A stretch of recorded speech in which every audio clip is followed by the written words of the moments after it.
a population of just 5.7 million people, Denmark has forged some of the best League of Legends players in the West. Sven, Bjergsen, Froggen, these players stand among the multiple legends that have come out of Denmark. In fact, Denmark has produced more League of Legends players than any other European country. Since 2013, 208 players have graced the EU-LCS stage. Over 10% of them are Danish. The Danes have shifted the landscape of the European LCS. 63.5% of all games have featured at least one Dane. For the past 3 years, every single final in Europe and North America has featured at least one Dane. And for Europe, this one is no exception. Looking for the kill, one auto, the shield, Caps does it again! We're gonna start really coming in the end. Oh, there it is! Style points to Brox. Good body shot coming out there. It's coming. It's through you. It's the quadra. Denmark, the European LCS is coming home.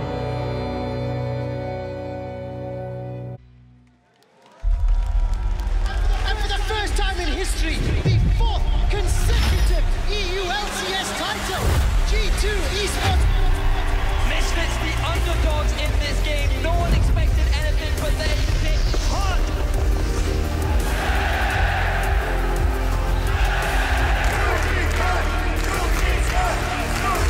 Jankos, the first Blood King! Let's make this a clean fight.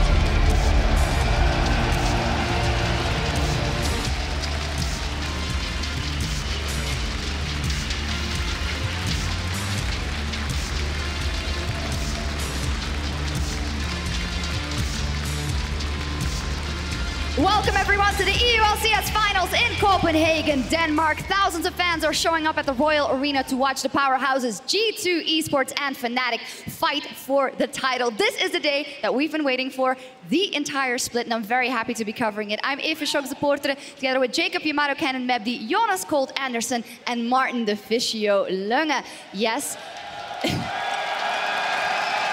he's here. The Danes are at the analyst desk. We tried to get in as high possible concentration of Scandinavians at the desk. It's also a Swede, maybe unfortunately, but very happy to have you here. All right. Whoa! A bit of animosity straight off the bat. I like it. So you guys have spoke a couple of words in Danish already to the crowd before and yesterday, but I do want you to just welcome them again. Are you guys hyped for today for the Royal Arena? Jonas, er du hyped? Jeg er så klar. Er du klar? Jeg er mega klar. Danmark, er I klar?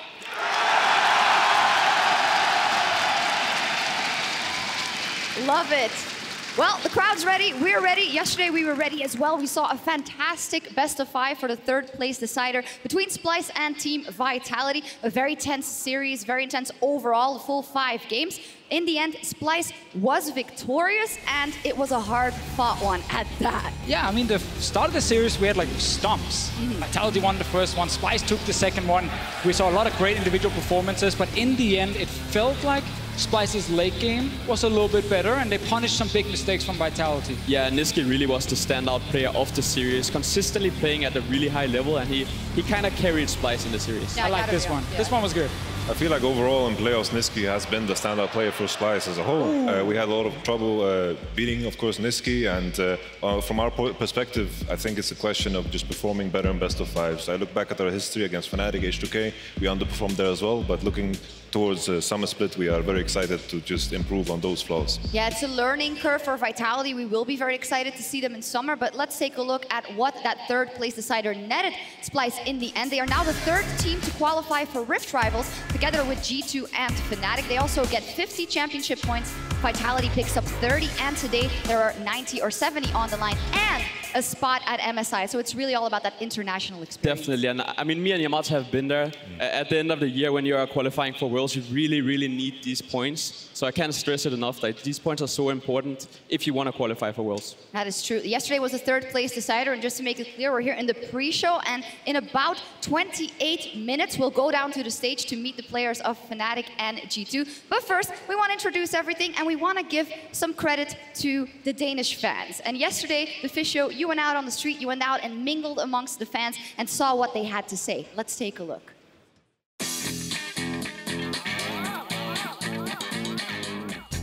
All right, first one is going to be in English. These guys are sadly not from Denmark. Where are you from? Sweden. Cut. Favorite moment of the EULCS this split? I mean, being here.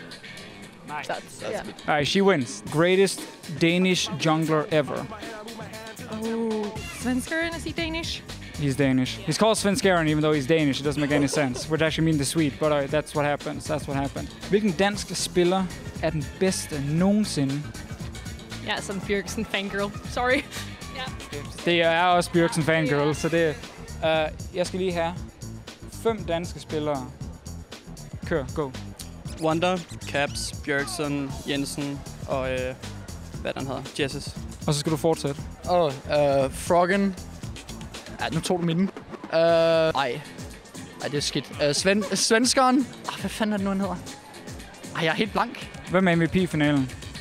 Det bliver Reckless. Hvem er MVP for hele sæsonen? Reckless. Hvem er den bedste caster i hele verden? The Fish Show. Fedt. MVP of the final?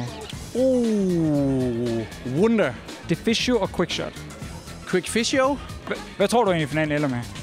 Jeg tror, det bliver 3-1 eller 3-2 til Fnatic. Fnatic og G2? Obviously Fnatic. Fnatic. Score? 3-2. Fnatic.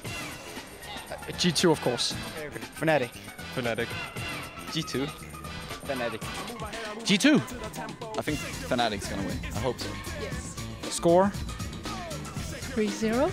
Maybe I hope 3-2 because More games. that will be high. Yeah. Okay. Thank you very much. Enjoy the event.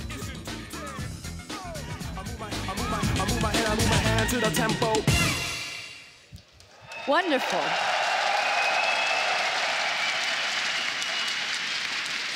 A little bit of fan service. I think you may have a future in those on-the-street interviews and then getting opinions from I mean, it was very fun. I got to talk to a lot of different people, a lot of different opinions, but I will say most of them towards Fnatic winning the final. So there's some fan favorites. Yeah, it's true, and I think it's just a wonderful occasion. We also saw the video at the beginning, at the top, how many Danish players have actually graced the history of the EU LCS. So fantastic to have an event here. I think you agree, Cole. I'm surprised you didn't mention me. Yeah, nobody mentioned. That's why I asked. That's why I asked about greatest Danish jungler. I was hoping someone would say his name. Yeah, it's a name change. It's too difficult. It's too difficult. Well, in any case, as we get ready for tonight's action, we also have to highlight one player that stood above the rest during the regular season. Ladies and gentlemen, let's meet our 2018 EULCS Spring MVP.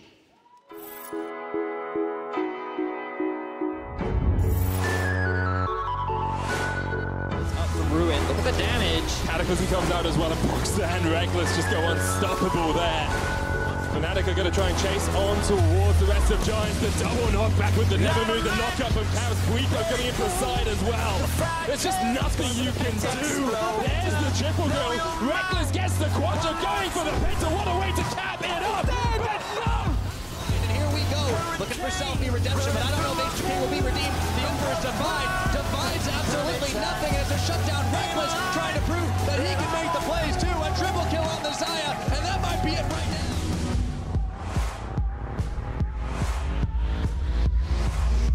This is the payoff. It's now running in. Reckless 640 is going to try to kill Samix. He is going to grab one back. Leaps right back out. That's the double. Here comes the ace in the hole. He ignite the burst blood. Peaches getting caught out as well by Brox and Featherstorm, but he's locked in place. The bindings connect. It's a double for Reckless. Picks up his skill. Now playing, chains down Reckless. Oh, he's godlike. He's Samix, and he needs to hit the Nexus. And Reckless with the solo cap. He wins the game.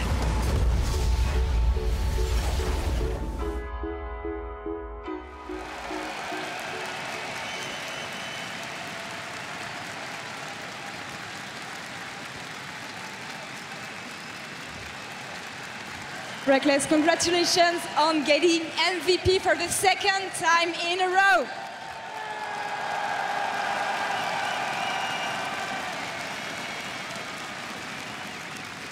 What does it mean to you to win this title again?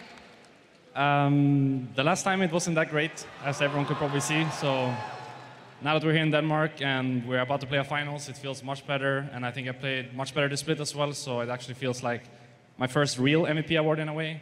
And I also know I tied Trick now as the second in a row. So maybe in summer I'll go for a third one and then break the history books. We'll see about that. And you? You said it, in Paris it was a difficult time for you, but now you made it to finals after 2 years. What does it mean to you to be playing on this stage today? Well, it's been a long time now since I played the finals, and like the last time it was in Sweden as well, so it was very special. And in a way, Denmark feels a bit like home. I recognize a lot of the people here, and there's a lot of Swedes here as well today. So it's just a great experience, and I think this is probably the first team as well that you can clearly say that I'm the leader in it as well. So it's a dream final for me, and I really want to make sure that I step it up today and bring home the trophy for us. Well, you said it, many people are cheering for you today. Is there anything you would like to say to them? Well, I don't know any Danish words, but thank you so much. It's been a pleasure to be around for such a long time, and now that we're here again, I just want to bring my team forward and let them have some spotlight as well. We have 2 Danes in our team, so I really want to make sure that they get some love today as well. Obviously. Above all, why is it so important for you to win this final today? Well, first of all, I don't want to give Perkz the pleasure of having 5 in a row, so it would be nice to take that away from him. But also, I don't really think I've had like that great of a legacy, really. Like, I've always played really well, but I've never really won that much in comparison to other players, so it would be nice to once again get a trophy home, another MVP award, and then for summer or maybe next year, once again just break the history books and become the first player to do it all. Congratulations again, and good luck for today, obviously. Now back to you, Shax. Thank you very much. A wonderful MVP for the spring split. And even though you could argue for a couple of other players, I think that nobody can doubt this decision. This is a wonderful MVP who dominated the spring split. I think it's 100% deserved. I think for the first time in a long time, I feel like all the critics that Reckless has ever had can be silenced. In the past 2 years ago, 3 years ago, he was the guy who cleaned up. He was the guy who just stood back and shot arrows or whatever, pressed silver ultimates. But now, the critics are all silenced. Just look at the highlight reel. Exactly, and I also love the fact that he's now a leader on this team. He really wanted to be a leader back in 2016. It was tough for him to transition into that role, but it's so different now. He's a lot older, and you can see how every player looks towards Reckless every time Fnatic plays. Yeah, and the story of Reckless and Fnatic, they coincide because this is Fnatic's first final since summer 2015. It is 2 years in the making, and this is why this is such an important final and such an important moment, because this really is a project called that Fnatic has been working towards tirelessly for 2 years straight. Definitely. Looking back at last year, we really wanted to have this final we have today. So I'm just happy we finally get this final, and I'm excited to see what kind of Fnatic show up today. And it's always so interesting when you look at Fnatic as a brand, because they're the kind of team that needs to win every single time. Whenever they fail to make the final, it's a disappointing season. So now they've spent 2 years on rebuilding rosters, figuring out, okay, what kind of combination of players can work? What kind of coaches do we need for us to be the best team in Europe? And I think they've finally hit it with this lineup. Yeah, that's absolutely true. And I also think it is a nice coincidence that the Danish players on that roster, like Caps, he is really peaking. He has had a great split again, and he's really developed and found his place as the second carry on that team. For sure. I think if Reckless wasn't playing, then he was probably the one that deserves the MVP, because he carried a lot of games too. I think they solved a lot of issues that they had with playing with the jungler in the mid lane. And I think right now Fnatic is looking like a team with very little flaws. They look like the team to beat. And well, as G2's coach, Youngbuck, he won 4 titles. But tonight he is on the other side. He is looking for his 5th title, but this time around with Fnatic. Let's get down to the stage with Laura. She's standing by with Youngbuck. Hi everyone, Laure here, and I'm with Youngbuck before the grand final. Thank you very much for joining me today. This year, you're competing against the current champions. How does it feel? I'm a lot more excited than usual because I'm playing against my old team with a new team, so I want to prove myself even more than usual. And on top of that, you know, it's me and Perkz who's going to get that 5th title, and I really want to win it, and I really don't want him to win it today. So yeah, I feel way more excited than ever before. You made many improvements with Fnatic over the split. What can you tell me about your players right now? Right now we're in tip-top shape and we're ready to beat G2. Any specifics or strategies you can tell me? Well, we're expecting them to play through top lane, so we have prepared the ability to match that or to just completely shy away from that and put all our resources into the bot lane or mid lane. And how is Bwipo feeling about this match? He said a lot of wise words. He says the pressure is not on me to perform, but the pressure is on Wunder to perform, because if he does not perform well, then G2 is not going to win. Well, thank you very much and good luck for today. Good stuff. It's still weird to see Youngbuck in that Fnatic jersey, but he's doing well. And when I asked Perkz and Rekkles a couple of weeks ago, no, Caps and Rekkles a couple of weeks ago in a post-game lobby, what makes a difference? Why is it that you guys are so strong? He said, it's all Joey. It's all Joey that's doing so well. So he must bring something to that team. I actually had the pleasure of working with him in the past, and he's just a very, very calm guy that kind of collects everyone in a unit, and that is also what he's kind of brought to Fnatic. Playing as a unit, not this like chaos style where they go for more individual plays. I know we hate that word. It's true. It's fair. But I mean, he's really bringing Fnatic together, and that's what I think is his core value. Yeah, he's creating systems so they know what to do in game and can practice it. And then I think probably the most important thing for this Fnatic team is he becomes the person who can untilt the players if something should go wrong. Because Rekkles always talks about how the last lineup without Joey, if they lost the game, it was all over. Not anymore. Now that's all gone. I think team atmosphere is such an underrated value that some people can provide. I'm super happy for Youngbuck that he finally deserves the praise, or gets the praise he deserves, because in the past, I remember talking to GT, people looked at him as he's the chef of the team, the manager of the team. Now he's getting the praise he deserves. He has a 4th-time title for a reason, and he's aiming for 5th. I think he deserves all the praise he gets. I agree, and how absolutely epic is it that he is up against his ex-team, G2 Esports. Those are the opponents of Fnatic today, and if G2 win, they win their 5th title in a row in Europe, putting them on par with Fnatic, who also hold 5 titles. And we just got to stand still for a second with the dominance that G2 Esports has had ever since they entered the EU LCS. They have won every single split, and it wasn't even close. Yeah, it's crazy. Like when G2 entered the ELCS, everything changed. Every team that was in the ELCS just played in the shadow of G2. It was about learning from G2 and getting better and catching up to G2 ever since they joined the LCS. Yeah, we've not even seen a European team beat G2 in a playoff game. Like, that's actually insane. Over 2 years, they've been so consistent. We have to say, though, very much a different lineup now, because beforehand, we had players like Sven and Mithy that they could always rely on in these big moments. That is very changed now. Definitely, and I think what impresses me the most is the fact that they completely rebuilt the team, and they're still in the final. They're still fighting for the championship, and that is a huge testament to the ability of the organization to put together a team. And then we also have to talk about Perkz in that mid lane. He is now in his 5th consecutive final. And let me ask you guys, is this the first time that G2 are underdogs in the final? Yes. Yes. I felt like in the past when G2's rosters, when Sven and Mithy came in, and also when they had the new roster with Emperor and Trick and this entire combination, they started off with a bang, because they had the identity from the beginning, and it felt like this is the way they play, and this is what you have to counteract. This year, I felt like that was lacking, that was missing. And what you always could rely on from G2 is that they would always show up in the big games. Like Sven and Mithy, Trick, they would always show up in the best of 5s. And that's why we always praised G2 so much when it mattered in the EOS, yes. I still think, though, looking at this G2 and how they played in the semi-final, they look good. Like, they shut down Splyce really hard, who then beat Vitality, of course, yesterday. So G2 can go in with a lot of confidence. I think if they can get someone like Wunder going, there is definitely a way for them to win. There is definitely a way for them to win, and let's hope for 5 games. And there's one guy who's been there for all of it with G2 Esports, their founder, Ocelot. He's been around for all that success over the past years, and right now he is standing by with Law. Hi everyone, Laure here, and I'm with Ocelot before the grand final. Thank you very much for joining me. We talked a few weeks ago. How are your players feeling today? It's nice. Yesterday we had dinner together, and I saw that all of them had the eye of the tiger. From before the games, they're really ambitious and hungry and eager to play already. So that's the best sign they can give me. I'm pretty confident. You must feel so proud. It's the 5th final in a row. What does it mean to you? It means everything, and more importantly, it means so much, because so many of these players, it's pretty much their first final, and I know what it means to them to come here for the first time and show the world that they can be the best European team, and it just means the world to me, really, because I've seen these guys from the moment they joined. I've seen these guys kind of grow into the people and team and players that they are today. and it just makes me so happy, to be honest. And how fierce are they? What can we expect from them today? I mean, they're G2. They're here to fight. They're here to win. That's the DNA of G2 Esports.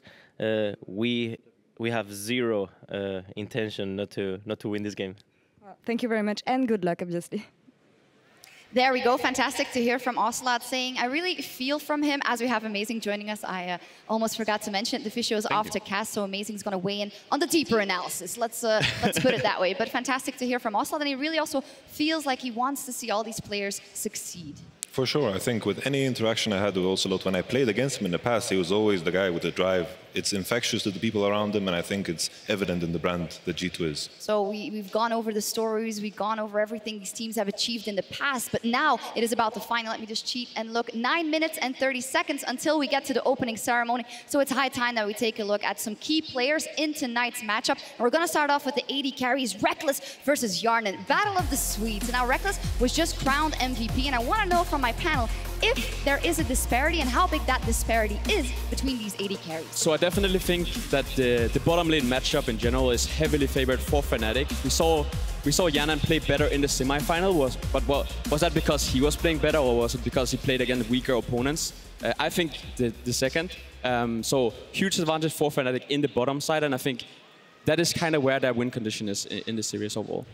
Do you think that the disparity is not as big as people may think? I know that we've been talking about this, and you think there might be something more to it. Like having prepared for Fnatic, you can see one thing that is very evident about the bot lane is that what they pick and what they draft is very predictable. They have a very small champion pool, they like to pick it early on, and I think this is something that you can attack. Also, Hylissang, sometimes his creativity can bite him and bite him back, and I think this is something that you can watch out for. Maybe catch Hylissang, watch him in his play, and I think this is where you have to attack the bot lane of Fnatic.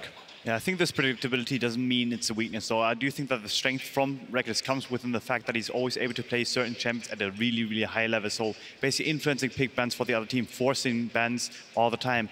However, Yarnen has improved significantly, and I do think that in clutch moments, he actually steps up, and we saw last week. Yeah, we did.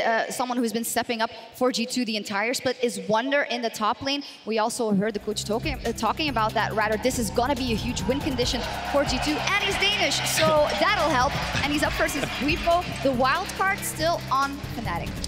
Yeah, I mean, so if you're a G2 fan, you're definitely looking at the top lane. Wunder has been the best top laner in the league this season, and I think the fact that he can both play carries and tanks is a huge factor for G2 in their ability to win. I think what's tricky for G2 is the fact that the meta is very shaped around the tanks. We see a lot of Sion, we see a lot of Cho'Gath and Ornn, and whenever Camille and Swain is out of the picture, so we have to watch out for those bans. Maybe Wunder's going to bring back his Gangplank, but I think when he's on the carry and he can bring the outplay potential, there's a win condition for G2 for sure. Yeah, in this meta where yesterday we also saw a slugfest of tank versus tank for 5 hours, and as interesting as that may be, do we think that Wunder has the ability or will dare to pick the carry matchups and maybe less favorable matchups, knowing that he's up against someone who's not been on this stage before? Yeah, I do think so. Like, if you go against a rookie, you kind of want to put him in a spot where he's uncomfortable, he doesn't know quite what to expect and what to do. So Wunder, as someone that's basically like proficient on carry champions, I do think that he's going to bring back those champions to just feel Bwipo out and make him uncomfortable. I think, like, if you look at our series against Fnatic, the one victory we had was when we played Camille into Cho'Gath and we really shut down Bwipo. Akabosha had a 100 CS lead, and that made it rough for Fnatic, so I think that's the way in. Yeah, and as Bwipo said when we were talking to him, anything but Wunder crushing him is actually a loss for Wunder, because Wunder should have the upper hand. We'll see how it goes in the games. A last matchup that I want to look at is in the mid lane, Caps versus Perkz. This really is the crowning matchup of this final. Of course, Caps on his home turf, up versus Perkz, the guy he has to take the trophy from if he wants to lift it today. Definitely, and the question mark we had for Caps and this involves Brox as well, was their ability to play through mid. And I think they really shut down all the critics we had about it in the semi-final specifically. But on the other hand, we have Perkz, and I think in the semi-final he didn't really show anything special. And I think when you have a player like Perkz, you need to enable him so he can be that standout player we know he can be. Yeah, I still didn't think that he had to show up, though. I think Perkz is someone that basically, like, they didn't revolve around, they didn't play around him. He just waits for that moment to basically come in and show that he's the player of team, where he's basically making the plays happen at some point in the playoffs. Whereas Caps, so far, when the pressure hasn't been on, he's been the one that has been performing really, really well. But we haven't seen like this like last step towards victory. For Caps, you just want to see him go one step higher and have that playoff success. Like, I'm just happy that Fnatic have finally identified their problem. For 2 years straight now, when they played with Caps, I always felt the issue that he was being left alone too often at the World Championship, previous splits as well. And now I felt like even in this regular split, they were exposed. I remember our games, we were playing Zach and we were catching Caps maybe 10 times. But now, when we played against them in the best of 5, all of a sudden they're dominating the 2v2 in mid. It was very rough for us. Very rough, and what I also thought was very entertaining is that there's a bit of revenge there. There is some harsh words on either side, and Caps, he didn't hold any punches in the EULCS postgame lobby. Last week, he had some very choice words going up against Perkz. I mean, obviously Jan and we're Rekkles, but also just like we watched Splyce versus G2, and I was seeing Nisqy get like 20-30 CS up in lane against Perkz. So I really don't understand how he can be this cocky. So you actually, are it's really cocky for frustrated. someone who got super carried in the semifinals. But at the same time, I got carried too, so I'm trying to be quiet. I love this, Caps. You were really tilted off Perkz' words yesterday. Yes, you were so angry. So how is that going to translate onto the Rift? What are you going to do to Perkz in Copenhagen? I'm going to smash him so hard that he's going to think that it's an international tournament. You know what? I've heard it 5 times already, but just a crowd in the Royal Arena going, ooh, is like the best thing ever. I love it. Why do you guys think that is, that there's so much animosity? Is that just from the side of Fnatic? They're just tired of seeing G2 and Perkz win it all? Yeah, I do think so. Honestly, like we can just accept Perkz can be cocky. If you win 4 championships in a row, you have the rights to brag. And I do think that Nisqy actually stepping up in the semifinals, like or now in the third place match 2, made Perkz look a lot better too, because Nisqy is no one that you can just step over, and he definitely showed up too. So the question is, we definitely think that Perkz is still good and is going to be great in this matchup, but the 2v2, Broxah and Caps versus Jankos and Perkz, how is that going to play out? Is there a difference there? I think it's a question of jungle matchup. I think if Jankos is not on Olaf, I think it's going to be in favor of the Danes. Mm-hmm. Yeah, I mean, and we kind of saw it in the semi-final that I feel like G2 kind of just left Perkz alone, and I don't think you can do that against Fnatic, because then they will just take over the game.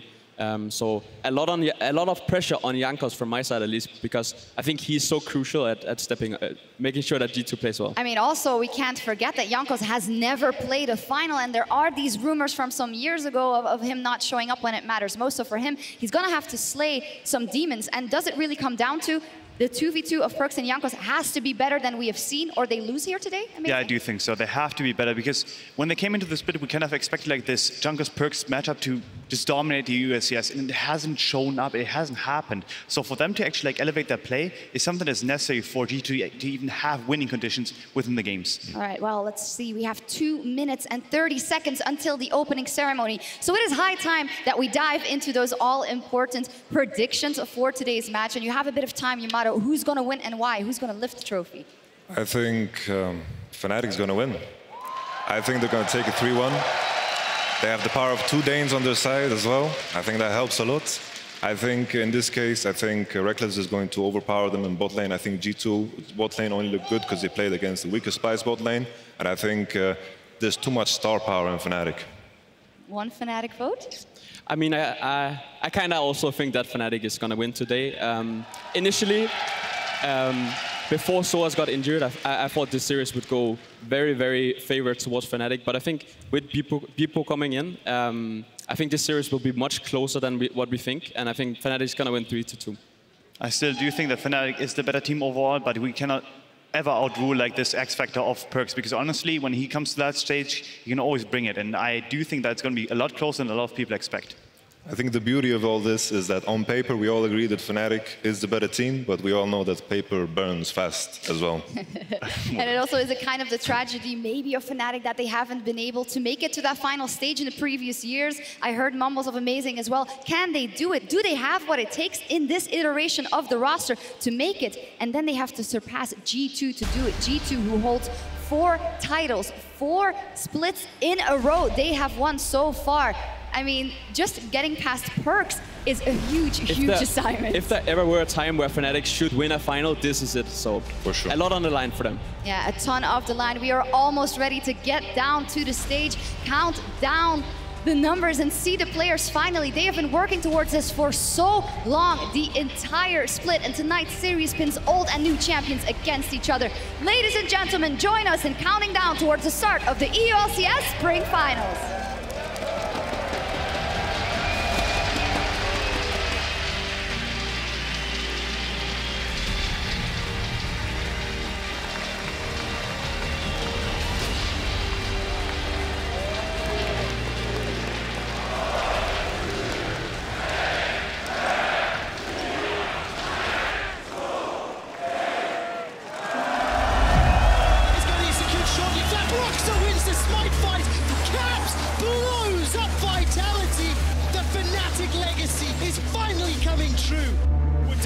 towards the bottom. Jarnan is going to just rain hell upon the faces of Splyce. The G2 dynasty continues as they make their 5th final in a row. It feels kind of natural to go into a final again. I'm there because I deserve to be there. I played against Rekkles for 3 years now. Both of us are the face of our team. It's expected on us to carry. This is a dream finals for us, and if we don't take it, then I'll be extremely disappointed. I think it's just our turn. G2 just has to step aside. The spring finals is ours. It's just unbelievable that I never went to finals in the ULCS, and this is the first time. Oh, look at Jarnan! It's for Jarnan! The carry on the backline takes out 2. The Baron goes, McComm is dead!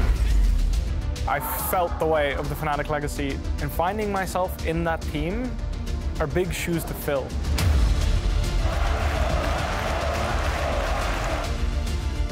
I hope that I can show why I'm the best mid in Europe. I'm confident that we can close our games, and if they can't, then I think it's going to be a really fast series. I'm coming from a 5th title right now, and they can't even stop me. They have no chance. I'm going to smash him so hard that he's going to think that it's an international tournament. If they ever want to win a split again, while I'm in this region, they have to win this split or they will not win it again. I'm going to make it count. I'm going to stand there and lift the trophy again.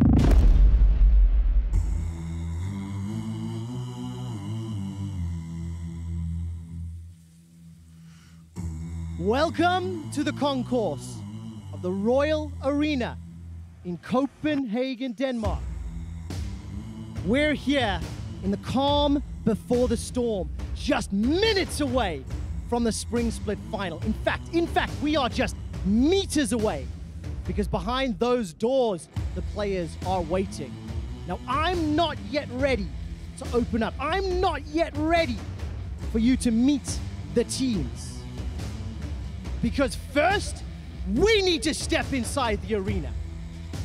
First, we need to meet Copenhagen.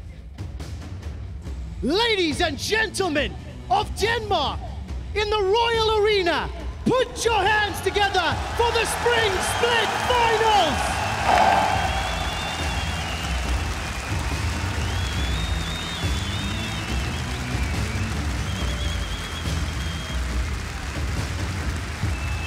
The title is once again up for grabs, and the representation of that is our trophy. To return the trophy to the podium, I would like to ask Ocelot, G2's owner, to return it.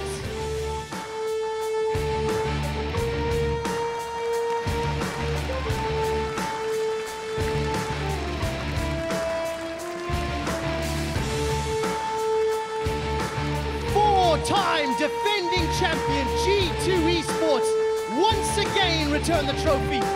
Let's look back at the previous winners.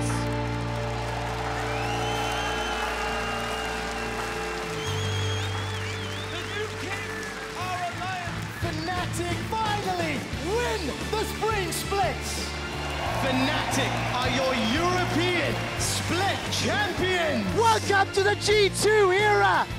They are your Summer Split champions. Perkz has led his team to victory. The Nexus is the focus, and this is the G2 dynasty. And for the first time in history, the 4th consecutive EU LCS title. G2 Esports are the best team in Europe. Copenhagen, I give to you your defending champion, G2 Esports!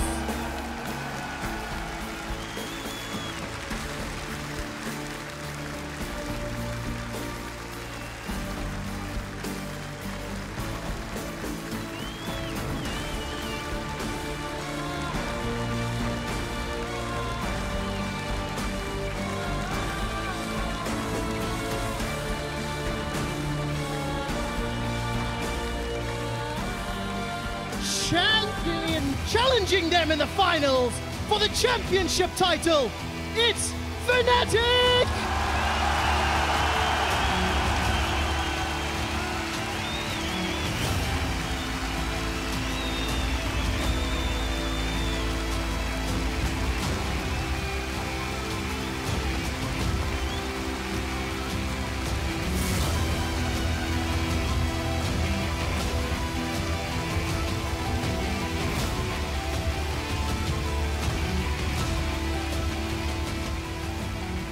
Introducing G2's top laner, the Danish Wonder!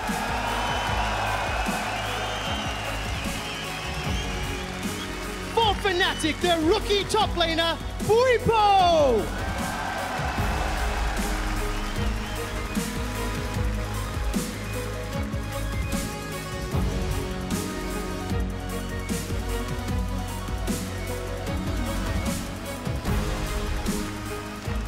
In the jungle for G2 is Europe's first blood king, Jankos!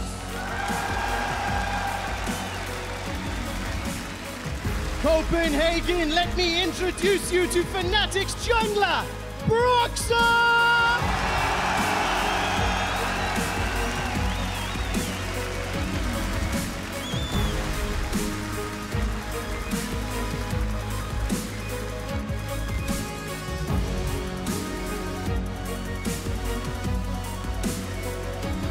In the mid, four-time defending EU LCS champion, Perkz!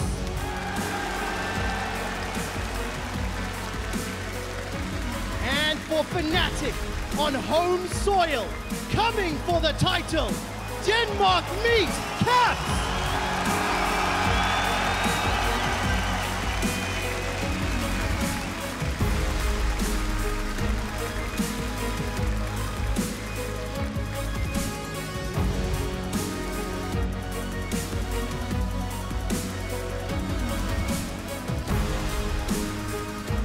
In the AD carries, a battle for the best Swedish ADC, G2's representative, Björnen! And your summer split MVP for Fnatic, it's Rekkles!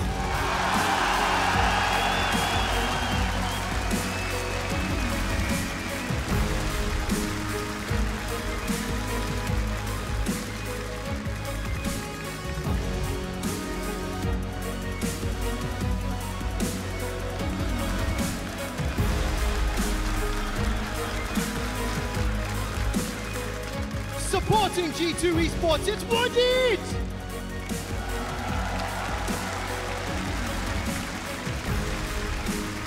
For Fnatic, Hylissang!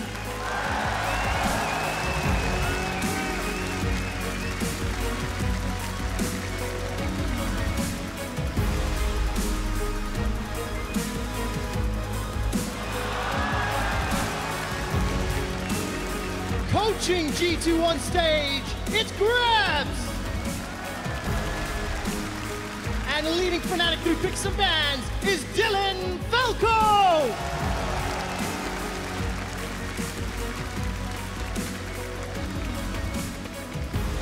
Copenhagen, for the past 5 years and 10 splits, 9 times, Fnatic and G2 have hoisted the trophy, have laid their claim on the European LCS. And for the first time in history, they will battle for the title.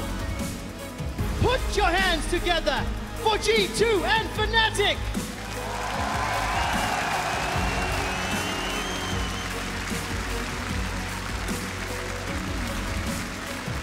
Let's make this a clean fight. Copenhagen, are you ready for the Spring Split Finals?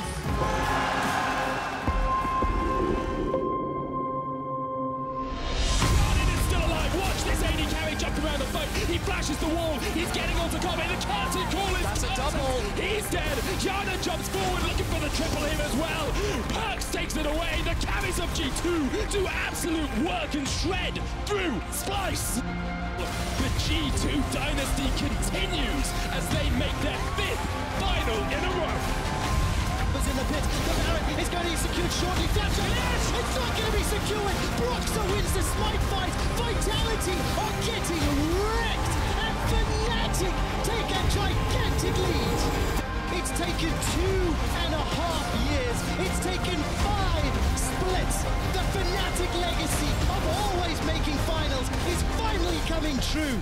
And for the first time in 2 years, Fnatic advance to the finals.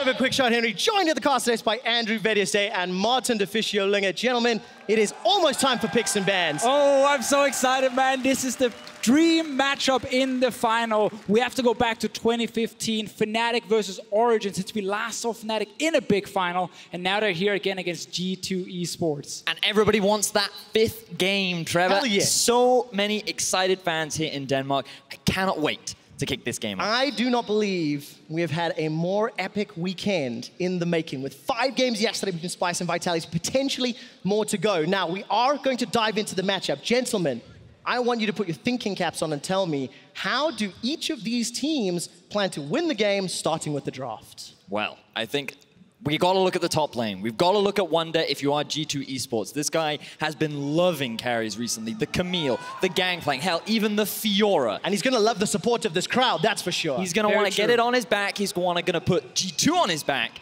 And he's going to look to see if he can carry through that top side of the map. But if you go to the bottom lane, it's Fnatic favored. They have Rekkles, the MVP, on their side. He should be able to outperform Yanan. So that actually means there's only one lane left, which is undecided right now. Yeah, Caps versus Perkz.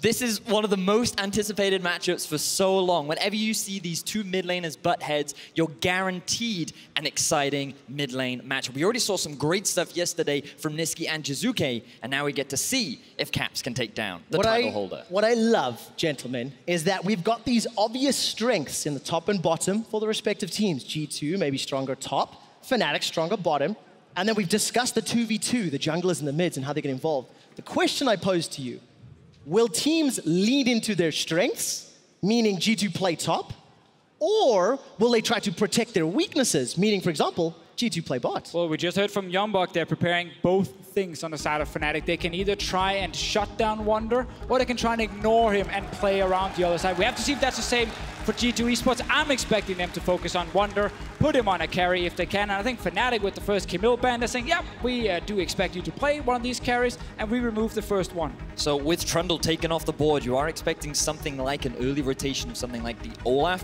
perhaps even the Skarner as well. We saw a lot of priority on it yesterday in our 3rd place decider. G2, by being red side, they're forced into this Swain ban, but also a respect ban in the Xayah. Have to see G2 with the last ban here. Caitlyn is still left open. We know Rekkles can play it, even though we haven't seen it that much from him during the actual split. Could be a choice for Fnatic, unless they're looking at something as like a Tahm Kench pick, which will be very valuable between the two teams. Couple seconds left for that first pick priority. Obviously, jungler's all taken out the pool, and it will be the Braum locked in for Hylissang. Oh, they were watching Splyce yesterday, I guess, with Kissing early picking Braum every game. This is not something that should hurt G2 too much, because Vadidas definitely preferred the Tahm Kench whenever he had the chance to play it.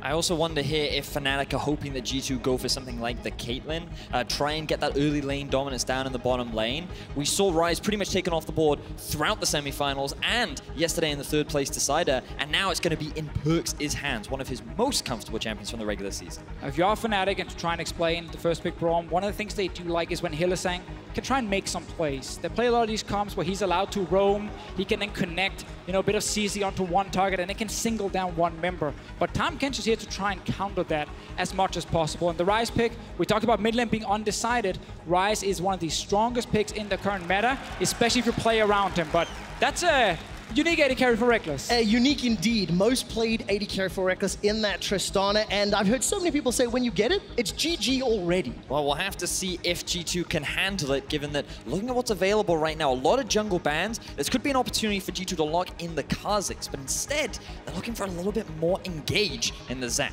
Trying to match as well against the Sejuani. Tankiness from both junglers, scaling on both sides, but Rekkles Tristana, this is a pick a lot of teams ban away. It's actually the most banned champion against Fnatic in playoffs because, yeah, you don't want to deal with it. On G2's side, I think they're saying we know he's going to play it if it's open.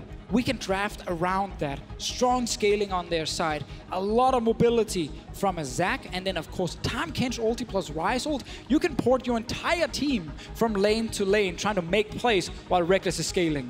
And now I wonder if G2 are going to look to try and get a bit of lane dominance of their own. Remember that in the early laning phase, Tristana can be pushed around. Champions like Jhin and Caitlyn are both stuff that Hjarnan loves to play and could go for. Yeah, and we saw Hjarnan dominate on that Jhin earlier here in playoffs. There's a good chance he wants to grab it for himself. Synergizes nicely as well with things like Zac, who can jump in from long range, and you can pick people off. And we talked about Wunder playing carries. Look at the 3 carries that have now been banned away. Camille, Fiora, and Gangplank. It feels like they're trying to pressure G2 onto something like a Sion so they can answer them with a choke. And if Wunder's playing a tank, we might see Hjarnan on a more scaling AD carry, where he becomes the one they actually play around in the late game. They already got the Tahm Kench to protect in the laning phase, and that's what we're getting now with this Jinx here. So they're simply saying, we realize there's a chance we have to play tank top, so we need Hjarnan to be the big man. Oh, interesting. The decision-making here from G2 will explore how they make that Jinx work. For Fnatic, how do they round out their team composition? We're going to see what Caps and Bwipo are going to play. Well, right now they've got Engage with the Sejuani, and they have decent follow-up with the Braum as well. They're looking for something safe to go into the Azir. Taliyah could work here for Caps if he wants to try and bring a bit of wave clear and roaming pressure. The alternative, of course, is the Orianna, should he want a little bit more laning power. I love this pick, and I especially love to see it in a game 1 if he locks it in, because if you win with Aurelion Sol, the enemy team has to respect it in every single pick and ban phase from here. But it's gonna be Karma mid lane for Caps instead. Looks Bit like of a change. Yeah, Fnatic looking to play entirely around Rekkles this game. They do still have decent push in the middle lane. Gentlemen, I see 2 team compositions that seem pretty focused around their AD carries as one of the pivotal members in the team compositions. And that's where initially we said Fnatic's bot lane should have the advantage. Let's see if someone like Hjarnan can change that in the first game. Of course, there is Ryze versus Karma in the mid lane, a ton of early game damage on both sides, but Karma still, when it goes full late game, it's more about the utility she brings and a bit of burst damage up front. But I'm looking at this G2 composition and I'm thinking Jankos is going to want to gank Perkz. One of the big easy lane setups is in the middle lane. Looks like Caps isn't going to be running the cleanse. You do have the potential gank setup, especially with Zac coming from all these unique angles, the flash in from the Ryze as well. I see a lot of potential kill pressure, and maybe they want to put Caps in an uncomfortable situation. We also saw Fnatic come in with a plan of remove carries from top lane, make it a tank v tank matchup. That favors Bwipo and Fnatic, because then Wunder is not the one G2 can play around. Tank v tank top means we look for the other lanes. Oh, looking at the other lanes and the question mark of this mid lane matchup, Karma into Ryze. What a tense start to the EU LCS Spring Split Finals. Fnatic taking on G2. We'll see how the decision making works out in game. Just as a reminder to everybody at home, we will once again be running our POV stream. Which we'll get to in just a moment as Grabs and Delafalco shake hands for the first time of hopefully many throughout the course of the day. There's your team compositions once again. Guys, jump onto Twitter, let us know your thoughts, and check out twitch.tv/RiotGames2 if you want to check out the POV stream for G2 Perkz. Oh, that's going to be a fun one. In the middle lane, 4-time defending champion Perkz, looking to make a 5th one here today. I know that Ocelot had a lot of confidence in his team in the dressing room earlier on today, and now we are getting into game 1. We are indeed. Copenhagen, help me introduce game 1 of your Spring Split Finals.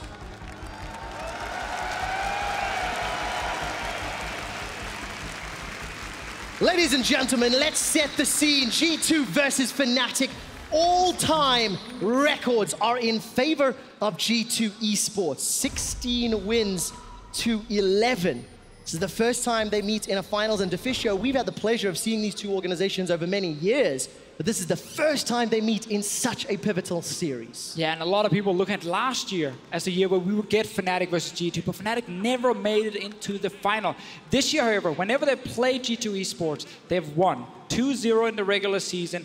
Both games, funny enough, were with G2 winning early, but then Fnatic coming back late. This game here, there's a lot of focus now on especially the AD carries. Yeah, because down in the bottom lane, Rekkles, he has his comfort of Tristana. He's a guy that's willing to play and pick it. He's so confident in how he's able to execute it. And Hjarnan, during the regular season, did not really show the strongest of performances. Coming into semifinals, he really did step up. We heard a lot of praise from the other members of G2 saying how much he was able to carry the team. And now they're both on hyper carries. Both these teams are going to rely on them to be the big damage threats later on. And before we get to the point where the AD carries can take over team fights, we look towards mid. We saw there with the graphic, we said it already coming into it. This is the matchup that's undecided for us. We cannot predict straight away if Caps will beat Perkz or the other way around. A lot of it's gonna come down to Jankos and Broxah. Broxah in the semifinal camped the mid lane, killed Jiizuke from Vitality so many times, and it was not something we've really seen before. I want to see if that's the playstyle again for Fnatic, because they got the early damage from Karma. And I love the development that Broxah as a jungler has made over the last year, because you think back to when he initially joined Fnatic, he was this cool playmaker on champions like Lee Sin and Jarvan. He wasn't afraid to make those crazy plays, and over time, he kind of moved back from that, kind of filled this role of just being that supportive jungler. But recently, we've seen him grow into this, I can work with Caps, we can be an extremely strong duo, and it was a big part of their success in the semi-final. It will indeed, and of course, if you want to see how Caps and Perkz do in that lane, check out the POV stream. Just one quick reminder, Riot Games 2. Heard a few complaints yesterday about being very grayscale. We'll see if that'll be any different today. Because, of course, we've touched on that 2v2, and we'll see how Jankos will impact those lanes. Jankos definitely a standout player. First time in the finals, and already being a little bit invaded on. If you look at the minimap, Broxah sitting just behind him on the Gromp, and he's going to be challenging. There's not a lot of support from Fnatic, though. You can see first to move was Wadid. One of the big issues with Zac is he does use a lot of his own health to clear through the jungle, so you can always feel confident invading onto a Zac, knowing that you have that health advantage. And with Rekkles and Hylissang getting that early push, Broxah was able to get in, get a bit of vision, get that insight as to where Jankos was. Looks like he's going to go back to base and do his first buy. Now, it is interesting we have so much scaling on both sides in the first game. Yesterday we had a lot of aggression, early compositions where junglers were ganking left and right. This one is tank versus tank in the jungle, tank versus tank in the top lane, and same for support. So there's a lot of focus on actually just kind of playing a little bit safer early and get a few items, get a few levels, except for just around mid. It seems to be the only lane where we could potentially get some 1v1 action. And of course, playing the first game of a potential 5, feeling your opponents aren't playing the slightly, I'm going to use this term, and correct me if I'm wrong, slightly easier to execute team compositions. A little bit more linear than maybe some split pushing styles that we've seen in the past. It's a good way to break yourselves open into the game, and we'll see what Bwipo and Wunder can do as they will scale up and eventually become more impactful in the later stage. You know, and it's interesting as well because I had an opportunity to chat with Bwipo a little bit last night, and he was telling me a little bit about all these top lane matchups and how confident he feels on champions like the Cho'Gath. And right now, with Wunder on that champion, they may be looking for a gank up top. All right, Jankos, the First Blood King, looking to live up to his namesake. Stretching strike connects, will pull Bwipo back. That's very nice. Elastic slingshot comes in, gets the knockup. First blood on the cards. Bwipo's going to go down, and G2 strike first. Wunder on this Cho'Gath here. He had the counter pick. Yes, he's on a tank, but he's still able to do very well in this early laning phase. Because not only is he currently winning on CS, he had a lane that was pushing against him. Jankos timed that perfectly to appear on top side, and then they gank the young rookie from Fnatic. It is so difficult for a Sion to play into this matchup.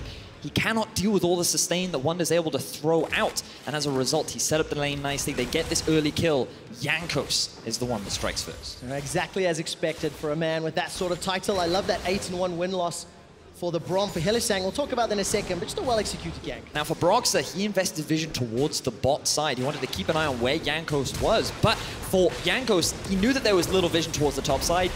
Bwipo was overextended, and it became an easy first play. And I love the fact that he connects the Q and then he waits. The flash then comes out, and then he pulls his move and actually smacks them together, so suddenly Bwipo cannot escape. He ends up going down. That's important for G2, also just the mental edge. Bwipo is the young rookie, the guy replacing Soaz, who's sitting with his injury, unable to play, and it's the first time this man is stepping on a big stage. There's a lot of pressure on him, despite it being a Wunder favorite matchup from the get-go. You know, and it's funny because when you talk to him, he says that there's little to no pressure on him. Because there's always pressure. He is the underdog. No one's expecting him to perform, so he can just play his style, he can do his thing, and he feels like a lot of the blame isn't going to fall on top of him, because when you're playing with Caps and Rekkles, you're not supposed to be the star anymore. Now let's see what sort of counterplay Fnatic have on the cards. The root will connect onto Perkz. He's still got Cleanse and Flash available. Winter's Bite from Hylissang flies a little wide, and Perkz holds his nerve, realizes there's no threat, and easily walks away. Rekkles left in the 1 versus 2. G2 aren't quite quick enough to find any kind of punish, and Jankos will end up going back to base. But this is something that you do often see a lot from Hylissang. He likes to roam around the map. Deficio, you mentioned it in the draft. He is a playmaker, and he's definitely very confident on champions like the Braum. Very early on into the game, already looking for those roams. Taking a look down at the bottom lane. We've actually not looked too much down here. It's been a bit of a farm fest. 60 CS for Rekkles. He's gone back to pick up his Berserker's Greaves. Hyanen's already picked up the BF Sword in that matchup. And small advantage for Hylissang and Rekkles, but they're getting to that point where ultimates are available and some plays can be made, because I remember Hylissang from playoffs, his Braum was extremely aggressive. Yeah, and that's the thing we can see from him. As long as the team can follow, it looks really, really good. Gotta see what Jankos is up to after successfully ganking the top lane once. For now, it is just pure vision and continue farming. We'll find a few more wards on his side, but Rekkles Tristana is the one I actually want to talk about real quick. Because a lot of people are like, why is Rekkles so good at Tristana? What is he doing that's so special? I mean, first of all, he's just extremely good at playing team fights, which is where Tristana can shine. Second of all, she has a jump. She can be very aggressive in her positioning, and he can use that to find an opening for the first kill that gets him a reset, and he can just pop off completely. And it's very hard to then stop him.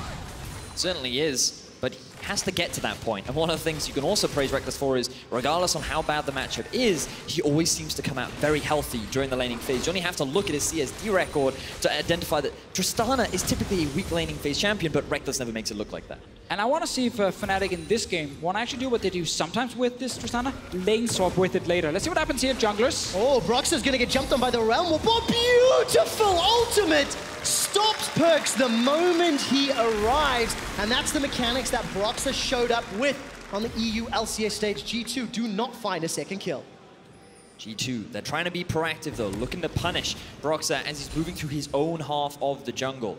Realm Warp being used very early on, and unfortunately G2 are not able to find anything, so Fnatic continuing the stall. Remember, a lot of this composition revolves around Rekkles. He is one of the main damage dealers. When you're on this Karma, you're going much more towards a poke support role rather than a big damage dealer like Ryze. Yeah, we've seen a lot of Karma players still build a ton of AP. It's not the old like Athene's Ardent Sensor rush instantly. It is like you get your tier, you fully stack it, you upgrade it, Death Cap comes in fairly quickly as well, and you get a ton of AP in the mid game.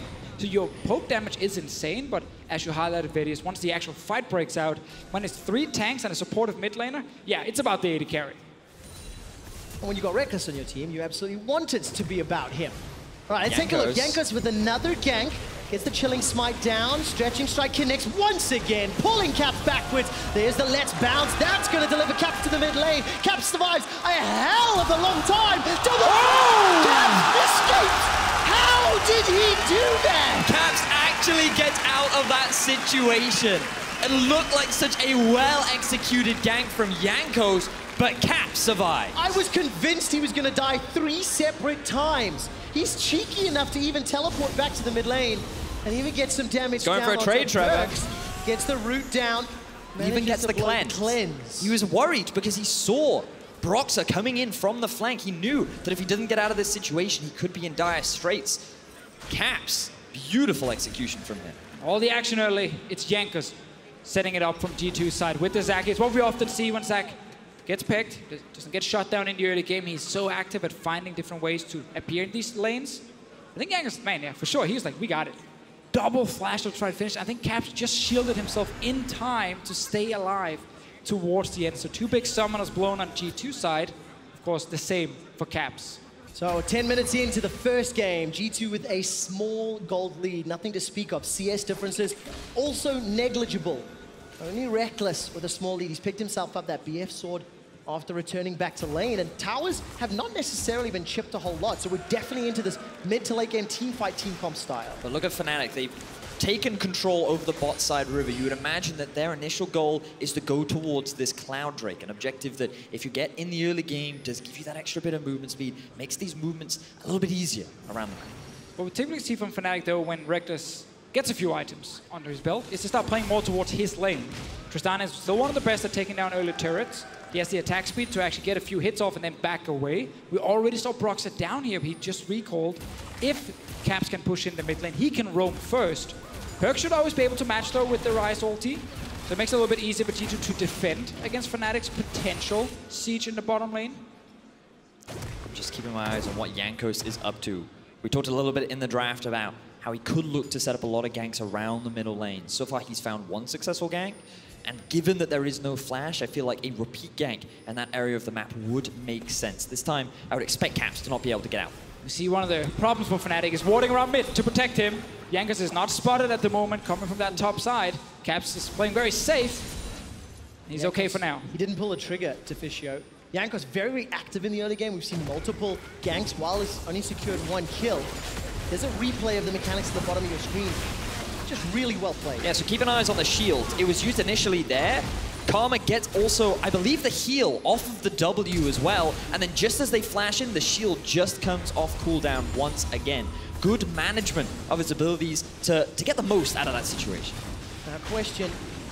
Didn't even see. Oh, Broxah even body blocked. Holy, that would have actually killed him as well. Whether that was intentional or not. We'll assume it was intentional. Awesome. That was awesome. Broxah saving Caps' life. Now, I have a question for you, gentlemen. Broxah has been silent for 12 minutes on that Sejuani. His team is still even, 600 gold behind. That's not a whole lot to speak of. When does he start activating for Fnatic? I know we've talked about the Reckless 2-item spike. Is it really just that simple? I think for him, if you look at G2's summoner spells, it is almost impossible to set up a gank of his own. There's cleanse in the mid lane, there's cleanse from the enemy support, and that support can also eat his AD carry in case he's the one getting hit. So it's very difficult for Broxah to be active. His job is mainly just to keep up in farm and experience, and then try to get vision down to spot where Jankos is going. But that does give some control to G2 Esports at the moment. And that means they get the Dragon. There's no contest here. If you look at the vision from Fnatic, there's nothing to spot it out. So the first Dragon of the finals, the Cloud secured amid some golf claps here in the Royal Arena, and Jankos has the potential of another gank, but there's some respect from Reckless and Hylissang. They back away. This is a very classic game 1 of a final, where both teams are taking a little bit easy. No one is going for something completely crazy in the early game. Of course, also with scaling on both sides, the way you want to play these compositions is technically just farm up early on. The top laners are trading a little bit, but not a whole lot should happen from it, seeing as there's no junglers nearby. So we're talking about scaling. We're heading into the mid game. Do you prefer one team scaling over another? To Fischio, what do you think? Oh, I think with Tristana for Reckless on one side, but a Jinx on the other one, it gets very evenly matched. The problem, of course, for Fnatic is that Karma's own damage, because she only has one real big damage ability to use, is definitely not the same as a Ryze. But if Karma with her utility can make sure that someone like Reckless gets enough time to actually kill the front line of G2, then that might not matter at all. Jankos is trying again, though. Yeah, a little bit opportunistic, as Caps is able to use that movement speed to escape, throws down the shield and the E and clears out the wave. Still holding his own. I guess it comes down to playstyle then, because of course you've got the Feast on the side of G2, so they have a little bit of an advantage in that Baron pit. Yeah, and also, just touching on that Feast around, we've got to look at Hylissang in the middle lane. Once again, looking for another row. All right, let's take a look. Perkz has already sidestepped Hylissang's Winter's Bite, and both of these mid laners, man, they are not going to give up easy kills. It has to be earned, it has to be taken on this stage, because neither of them have made missteps just yet. Look how immaculate the farm is as well. 14 minutes, 50 seconds, and we're already cresting 160 CS across all of the carries. But it's fascinating, you know, we are here in the final between both G2 and Fnatic, something that many fans were hoping for, and for a while we weren't able to get, but now it's here, and you just have to imagine the pressure that's on some of these shoulders, because for G2, something that Ocelot said at the beginning of the show was there's a lot of new players for G2 on their side. The first time they've made it to the final, Jankos' first final, he had that semi-final curse that he was dealing with for such a long time. Hjarnan and Wadid, the new bottom lane that were coming in for Sven and Mithy. So much is on the line for so many of these players to live up to G2's long championship record. And I mean, Hjarnan stepped up last weekend. All split long was a little bit of a second fiddle to the rest of the team. It was Wunder and Perkz show a lot of the time. But in the semi-finals, Hjarnan's Jhin, as you mentioned in Picks and Bans, and just his performance all series long, really exceptional. He's going to need another outstanding performance because of the seriousness of the matchup and, of course, his opponent. So now we've just passed the 50-minute mark. You can see some of the main key items have been completed, and I feel like both teams are looking for a fight. Well, they are indeed. Reckless is the one that starts it. He goes forward with that rocket jump. Hylissang splits up the team. He's already thrown down that Glacial Fissure. Let's bounce. Pulls back too. This is a bad fight for Fnatic. Hylissang's already down. Brox is running for his life, and he'll get dropped. It's a double kill for Hjarnan, raining down the rockets onto Fnatic as Reckless and Caps are running for their lives. Jankos gets two, pulls them back with the stretching strike. Defensive flash from Caps, and G2 find another. The third of the fight. It's a whitewash, and G2 are crushing Fnatic. Fnatic started this fight here. Rekkles jumped in first, but then it was G2 reacting instantly, and they knew they could win it from the get-go. 2 kills now onto the Jinx. We just had a slow early game. Everyone just matching farm, but we talk about the scaling, we talk about a Jinx. She's now getting fed. Now it's Hjarnan and Wadid that go up to clear out the control ward, but Fnatic are in a position where they think they can collapse. It's a 3-on-3 initially, but then look at the Ryze ultimate and the TP coming in from the flank. G2 just react quicker, and Rekkles is forced out of the fight from the get-go. And also with Perkz matching with that Ryze ult, we talked about that earlier, how he can just follow to one of the side lanes, and he's there instantly. And this Zac pick from Jankos as well, setting up so much CC. The ulti to pull back 2 members of Fnatic so they can't flash away to safety. So far, the Zac has been huge for G2 Esports. And now that is a 3-0 fight for G2 Esports. They've gotten a very solid early game lead, and a lot of the gold is funneled into Hjarnan. Deficio, you mentioned it. Trevor, you were just talking so much about he's an individual that eyes are on. Hjarnan versus Rekkles, the battle for the better Swede. So far, it's Hjarnan that has the advantage. And let's see if we can keep it up, of course, because G2 have got that 2,000 gold lead. They've got a 4-kill advantage. But no towers have fallen, just that single dragon. The map is still wide open, and that is standing gold for both teams. And we're just kind of waiting for another one, like the one we just saw here. Another big team fight, but both teams are fully committing with everything. Now, of course, the TPs will be on cooldown, so it might take a while, unless Jankos wants to do something. They have their winning bot lane with the Jinx. They're already on the way to pressure the turret. Fnatic looked for another pick, but Perkz had his flash. Yeah, he did have to flash out of that situation. Always means that there's another potential gank opportunity. But while all that action was going on, Hjarnan was just beating his way down onto the turret. Will secure the first objective of the game in favor of G2. And now you would imagine they're moving up towards the top side, where we actually see both top laners having a bit of a back and forth. Yeah, they're fighting a fight between 2 turrets, in fact. And Wunder might be in trouble as Broxah is leaning that way. But as it stands, the arena here in Copenhagen is being brought to a standstill. There's a lot of Fnatic fans here, and they're going to have to rally behind the squad, who are falling behind as we get to 20 minutes. Now, the one thing I will say about G2's comp is they do have a lot of magic damage on their side with the Cho'Gath, the Zax, the Ryze. You can see early magic resistance seems to be the name of the game for Fnatic, as Jankos looks for another gank. All right, he's flashed in, uses the Let's Bounce. Realm Warp will deliver Perkz into the mid lane. Glacial Fissure buys some time from Hylissang. Now he's the man that's in trouble. That Unbreakable will eventually break when 4 members are running you down. Perkz gets his second of the game and turns the attention to the mid lane tower. There's no defense from Fnatic. It's another play set up by Jankos. He's the one going aggressive. It looks like he was all alone, but then instantly, Tahm Kench ulti and Ryze ulti, and 4 members of G2 show up in that mid lane. Hjarnan and the rest of the team, they're going straight towards the Rift Herald. G2 utilizing both these globals to very quickly move from lane to lane and punish the slight mispositions that Fnatic are setting themselves up for. Hylissang gives away his life for his mid laners, and it will allow G2 to secure the Rift Herald. Some of the big picks we looked at coming into the matchup was things like Ryze and, of course, Tahm Kench for Wadid, because they offer this global here. Rekkles is going all in. Oh, Rekkles is engaging once again. Jankos waiting on the sidelines, but look, Wunder is taking so long to go down. Glacial Prism will buy some time. Devour from Wadid keeps him alive to escape. Fnatic are really trying to get something here. Rekkles jumps forward again, but he's not strong enough yet to take down a tank. Let's see the play from before. This is a 1v2 initially, but this is why Ryze and Tahm Kench are so good, because now you can send multiple members to the mid lane. So easy to collapse. Good ulti there from Hylissang, but then he becomes the target. He does have his flash available, decides not to use it because he thinks that the collapse is going to come down regardless. It means he will still have that later if he wants to go in for one of those flashy plays that Hylissang loves to make. And early we looked a little bit at the team fight set up between the 2 teams, as we often talk about with these big hyper carries on each side. It's all about killing the tanks first. Yep. When you have a Cho'Gath Feast on one side plus 2 damage dealers in Perkz and Hjarnan, who are very good at just killing a front target, that's going to be superior compared to Fnatic's comp, which is a lot more focused on Rekkles alone, just trying to find one target to get that kill. And it's going to take longer for Rekkles to kill a tank compared to G2. And I feel like that if Fnatic want to be the ones to have favorable setups in these fights, they need to utilize the poke that Caps will have once he completes the death cap. Fisher, you talked about how you typically do see a lot of AP being built on these mid lane Karmas. If you don't utilize it before the fight, his team fight value is largely diminished. Yeah, and I also think we might see an Ardent Sensor come in from him, even though it's not the pure AP build, just because he needs to buff up Reckless even more. Of course. So that is definitely a potential choice for Caps. That could be very smart. All right, we'll keep our eyes on that itemization. Still have to finish that death cap, gentlemen. And while we're looking at the map, G2 using the Rift Herald very effectively, already taken the top tower.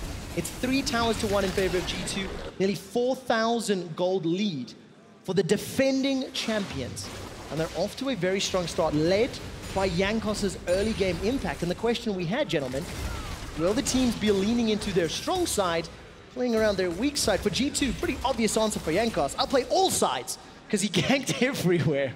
Now, what's interesting about this is when we had Reckless and Caps on PGL last week, something that they said was that in the past, G2 struggled to close out games. And it was often that G2 would draft these compositions where they'd have a carry top, they'd have the carry mid, and that they would find a lot of early game advantage because that's what their comp allowed them to get.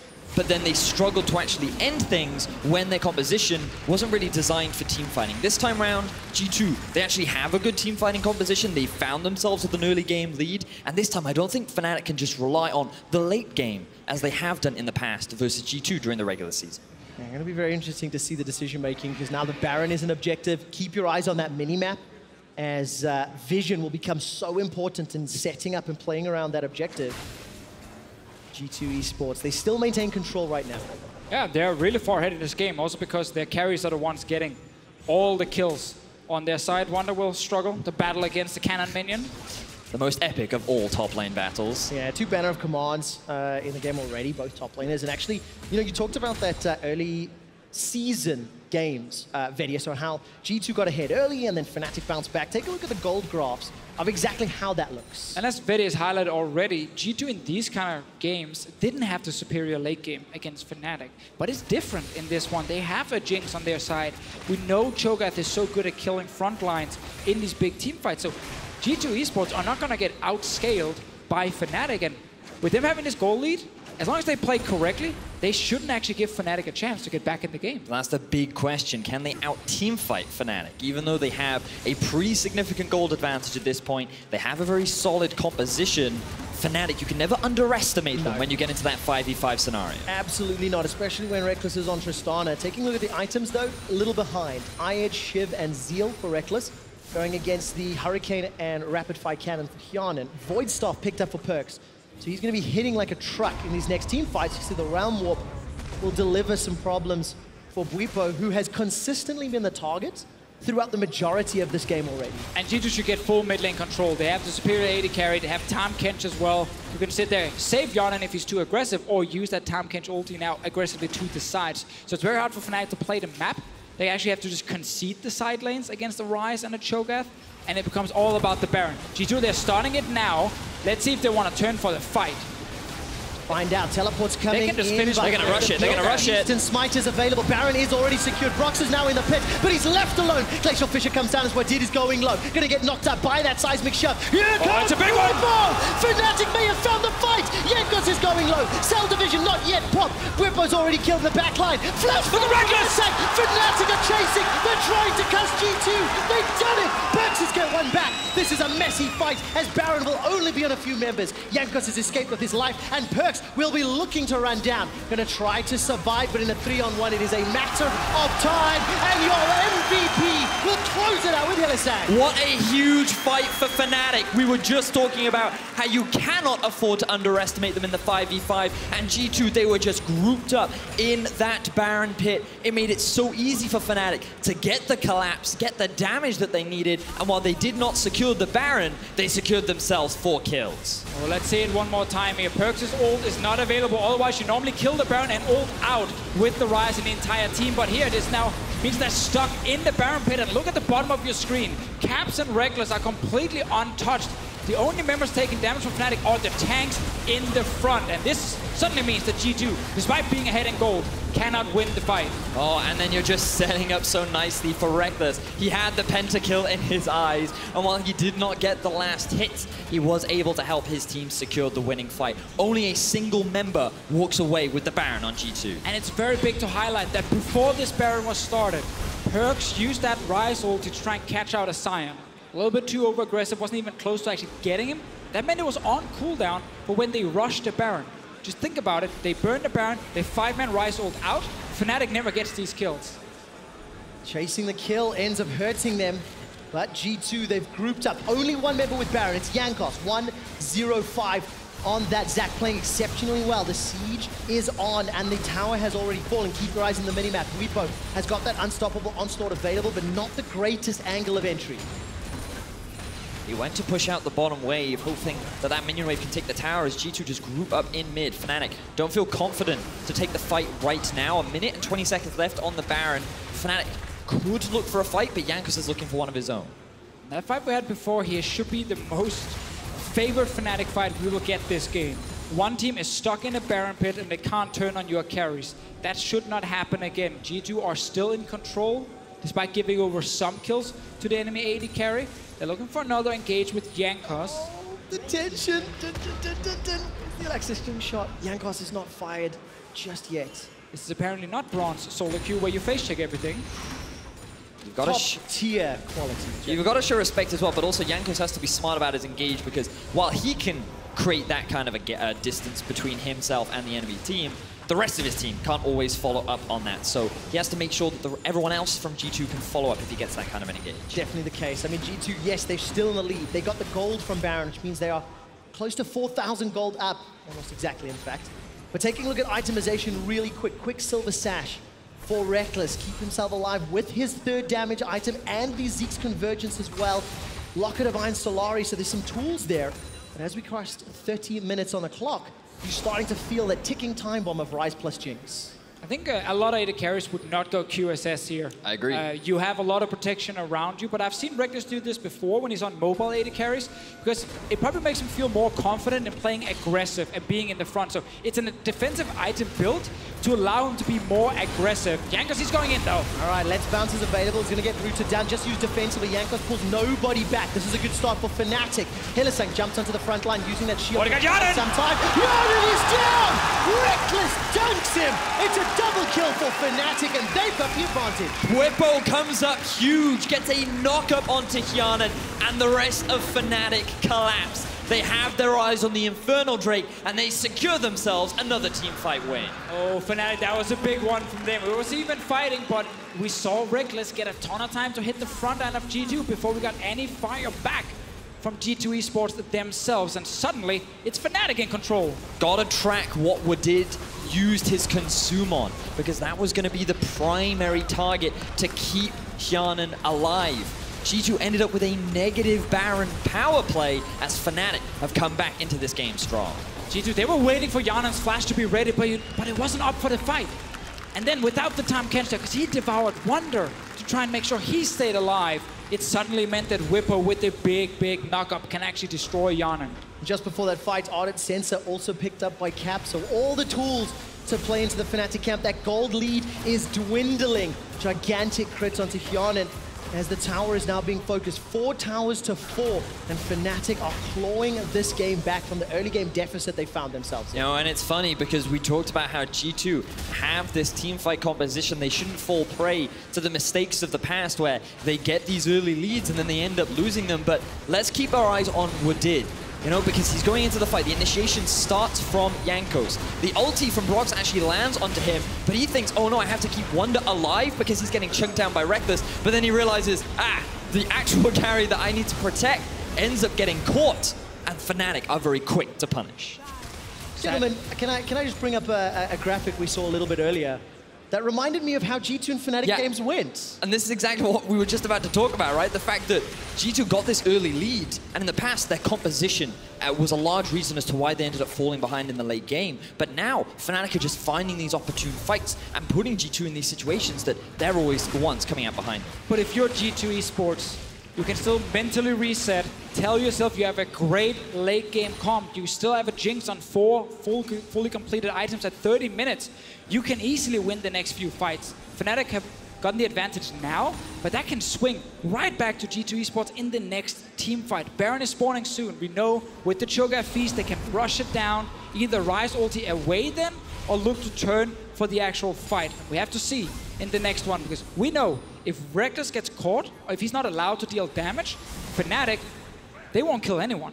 Yeah, definitely the case. And looking at the vision setup for G2, there's a couple of wards actually pushed into Fnatic's territory. So a little bit of early vision is 10 seconds away from Baron. Thank you, observers, for highlighting that one. And G2 still playing defensive. It feels like Fnatic have had to play into the darkness so frequently because of the fact they played from behind from the early game, but they haven't made many mistakes. They haven't overstepped or been punished despite the lack of vision. No, they've been the one punishing the small mistakes from G2. The lack of flash from Hjarnan, Wadid using his consume on Wunder to keep him alive, and then Hjarnan being slightly out of position, allowing Fnatic to get that punish down. Now they're going for a play in mid. All right, Hylissang's going to use stand behind me. Jumps up, gets the unbreakable. Gigantic shield teleports in the back end from Bwipo. Flame Choppers might buy some time. Jankos is already going low. Hjarnan's dead! Hjarnan is dead again with flash and heal available. Bwipo's looking to find a little bit more. A flash forward from Hylissang. Gets a Winter's Bite as Wunder gets shot down in the back end. The kill picked up by Reckless.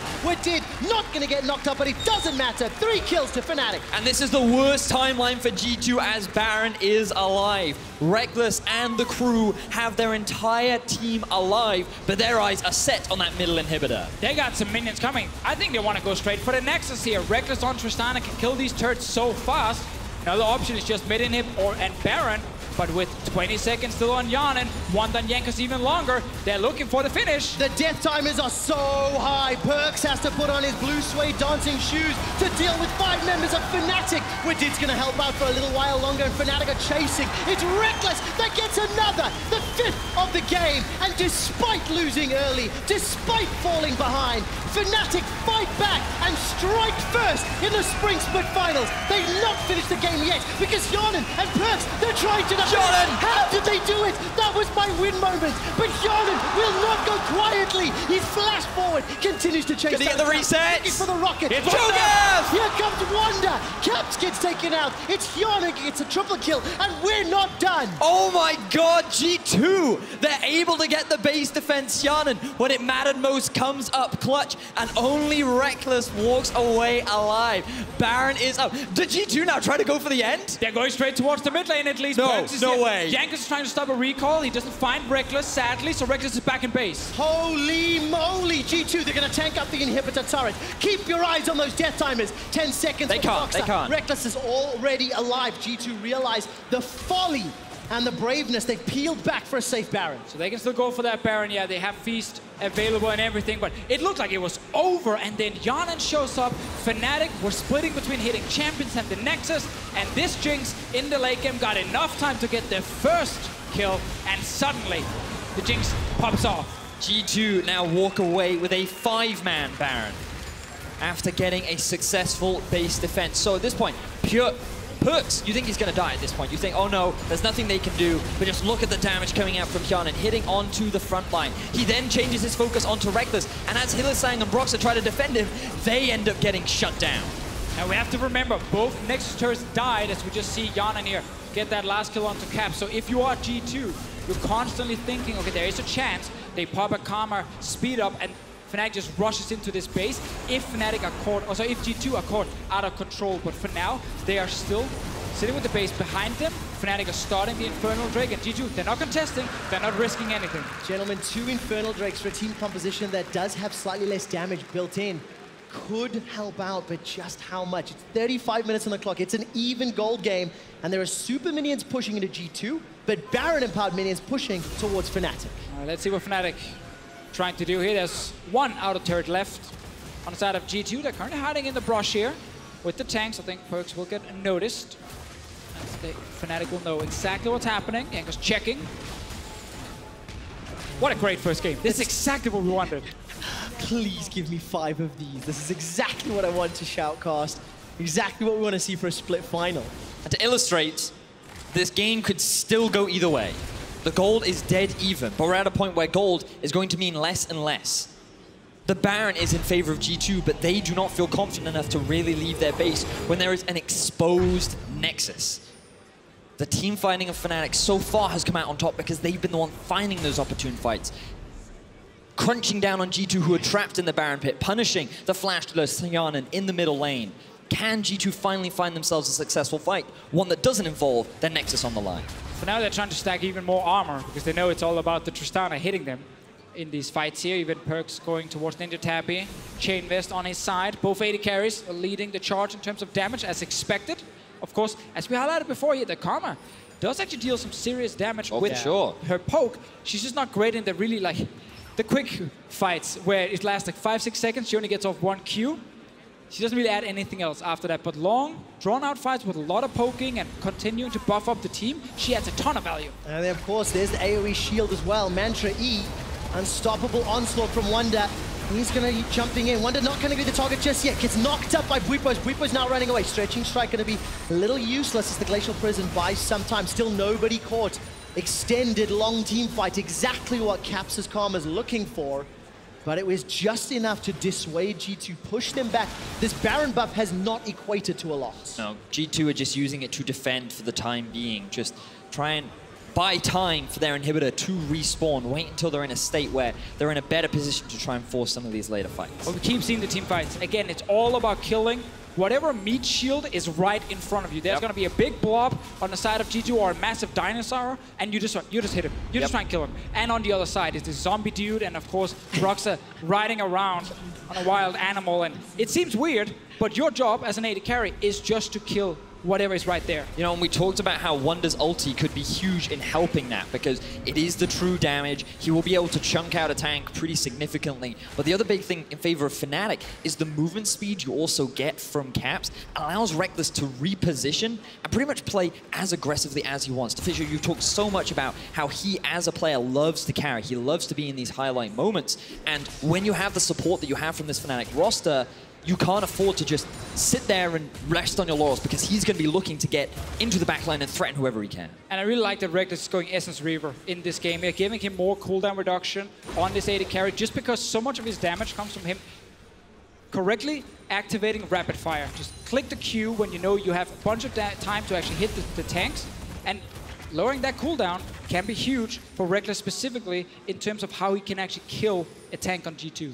Hjarnan picking himself up the Blade of the Ruin King to help a little bit with the shredding through the front line. We'll see how much of an assist that will provide him with as G2 right now defending their base. Fnatic is a 5-man group. They have set up a slow push in the top lane. I believe the wave is pushing ever so slightly in favor of G2 towards the bot, but Fnatic are the ones with priority over them. Oh, Fnatic all of a sudden have been in control. They've taken charge of game 1. Thanks to a series of team fights. If you looked at the first 20 minutes of gameplay, you think G2 have this game in the bag. If you look at the second 20 minutes of gameplay, you think Fnatic are going to have this game in the bag. And now as we get past 14 minutes in game 1, a big team fight, a vision blunder, a setup around Elder or Baron, which spawn in roughly the same time, is what is going to determine the victor of game 1 in our finals. G2 still hiding around, hoping someone maybe face checks against the Cho'Gath. Not happening. G2 will look at this game and be a bit sad about some of the fights that happened 15, 20 minutes ago where they actually were in control, but they were forcing and they were trying so hard to catch out someone like Hylissang. He's the Braum, he's the support. You end up overextending, going for him, and Fnatic punished them because of it. But because we had that big play at the Nexus from Hjarnan, there's still time for G2 to win this game. Almost dead even in gold. Double Infernal, however, for Fnatic's side. And take a look at that. 9th tower is picked up by Fnatic. If you have just joined us, look at the minimap. Exposed Inhibitor and Nexus. G2 were able to defend their Nexus, much to my surprise, because of Hjarnan respawning and helping out Perkz. But G2 are dancing on a razor's edge as Fnatic continue to pressure them. Right, 58 seconds for Baron, 40 seconds for Elder. Some vision in G2's territory for Fnatic, but neither of them have set up significant steps towards either objective. It's really important to keep an eye on the vision control because Fnatic, by having all 3 lanes pushed up, they could maintain control over G2's half of the map. But with all the vision that they've now restocked themselves with, they can look to get mid-priority and start playing around either Elder or Baron. You have to remember some of these AD carries in the late game. They can solo the Elder Drake. They have the lifesteal and the attack speed to just sit there, and while the rest of the team are keeping the other ones busy around mid, it is something we always have to look for when we have this stalemate around 2 big objectives. On the side of G2, they might look for something. Fnatic jumping in as well. All right, Hjarnan sold his boots in favor of that Phantom Dancer. Let's see what damage he can put down or if he's caught out. Glacial Prisoner teleport to the back end. Fnatic, they've already got the passive from Jankos. The fight's not done yet. Rekkles has been trying. Focus down from Perkz. Perkz flashes away defensive. Rekkles gets him. Turns onto Jankos. points. That's a double. He's not done yet. Firing away onto Wonder, looking for more. Winter's bite tags Yarnan. Wonder survives for a few seconds longer. The bomb explodes. It's a triple. He's going for the penta. The Spring Split MVP trying to find more. Doesn't want to go toe-to-toe. Shot back and forward. He's going to kill him. That's the penta. Going forward. The quadra. The pentakill for Rekkles. Rekkles. What a hero for Fnatic. The superior AD carry comes out on top, and they're going for the game. Ladies and gentlemen, in 42 minutes, Copenhagen, are you not entertained?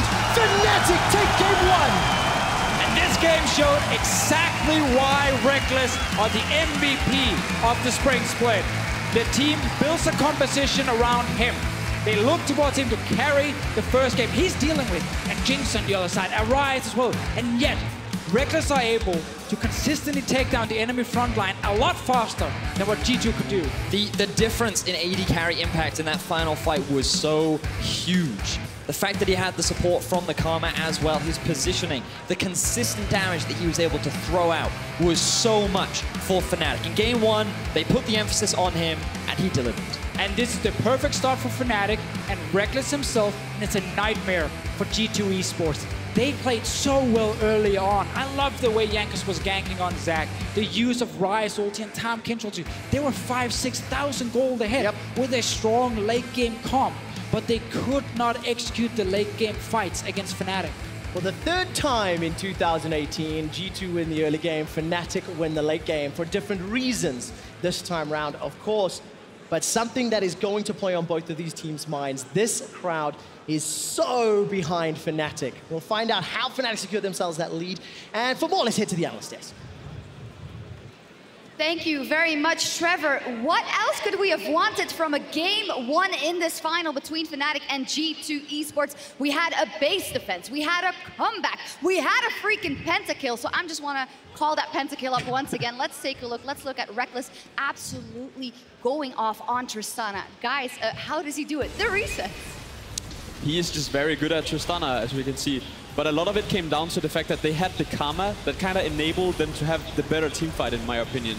And we kind of just see what happens when you can't really reach Rekkles in the fights. He just goes left and right with Tristana and kills everyone, and then it looks pretty. I think it's also very tricky to play Zac against the Tristana that can jump, against the Braum that can just knock you up when you engage. I think Braum is also such a massive factor and definitely outscales the Tahm Kench later parts in the game because the shield blocks the AD damage, and AD damage is all that matters in fights like this. Yeah, and Rekkles feels like a fish out of water when he is in this position. Exactly, and he grabs the pentakill in game 1, brought to you by Acer Predator. Now, before we go any further, let's just talk about kind of the momentum and the feeling for this player and for the Fnatic roster in this moment. He gets crowned the MVP just an hour before the match. His team is up against the 4-time champions, and he gets a pentakill in game 1.